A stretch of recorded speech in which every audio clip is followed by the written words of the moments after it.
大家好，歡迎返嚟莊山頻道。各位觀眾，有冇諗過喺21世紀嘅今日，人類連人造衛星都送埋上太空，但竟然仲會有人相信，只要同個風水師傅上床就可以發達、轉運，甚至挽回一段感情？冇錯，今日我哋要拆解嘅就係玄學界最匪夷所思，但又每隔幾年就會上一次東張西望嘅世紀大騙局——性交轉運。你可能會笑，哇，咁低能嘅藉口都有人信，班受害人係咪弱智？如果你咁諗，就太睇小呢班神棍嘅洗腦術。事實上，近年中招嘅不乏高學歷人士、OL， 甚至娛樂圈嘅女星。到底呢班披住宗教外衣嘅好色神棍係點樣一步一步將一個正常人徹底洗腦？神棍進化史與經典案例，講到性交轉運，好多老一輩嘅香港人一定會諗起2008年轟動全港嘅歐陽國富案。當年呢個自稱茅山師傅嘅神棍盯上咗一個好想喺娛樂圈上位嘅生力軍模特兒，佢呃個女仔話自己法力高強，可以透過男女雙修嚟改運，仲吹噓話就算唔戴套，神功都絕對可以阻止懷孕。結果呢，個女仔同佢發生咗9次性關係之後，竟然大咗肚。呢個時候個女仔先如夢初醒，咦？乜原來神功會失效嘅？於是憤而報警，最後個神棍被定罪判監。你以為呢啲咁老土嘅招數到咗今日已經絕跡？錯啦，班騙子聰明咗好多，佢哋已經將呢套騙術與時並進。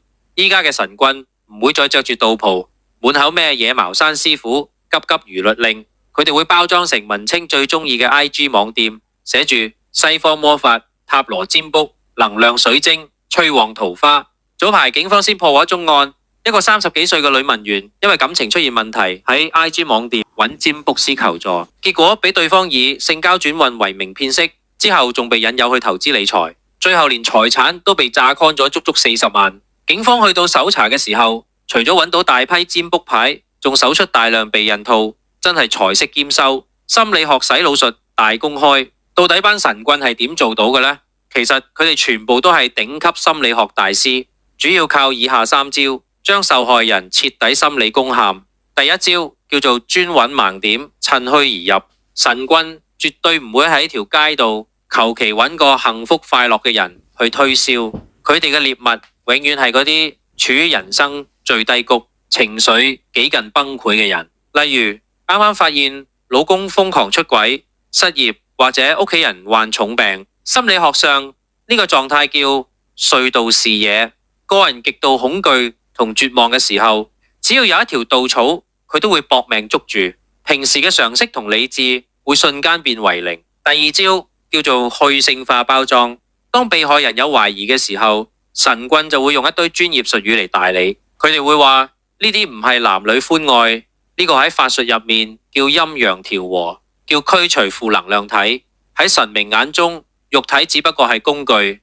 如果你個人有世俗嘅羞恥心，發誓就會失敗，你就會黑仔一世。透過將性行為神聖化，令受害人覺得自己係為咗改運而做出嘅神聖犧牲，從而放低戒備。第三招亦係最致命嘅，叫沉沒成本陷阱。佢哋一開始唔會叫你上床，會叫你先買幾百蚊占卜，再買幾千蚊水晶。等你投入咗好多錢、好多時間，對個師傅100%信任嘅時候，佢先會拋出終極大招。你身上嘅冤孽太深，普通方法冇用啦，依家得返最後一招，你做唔做？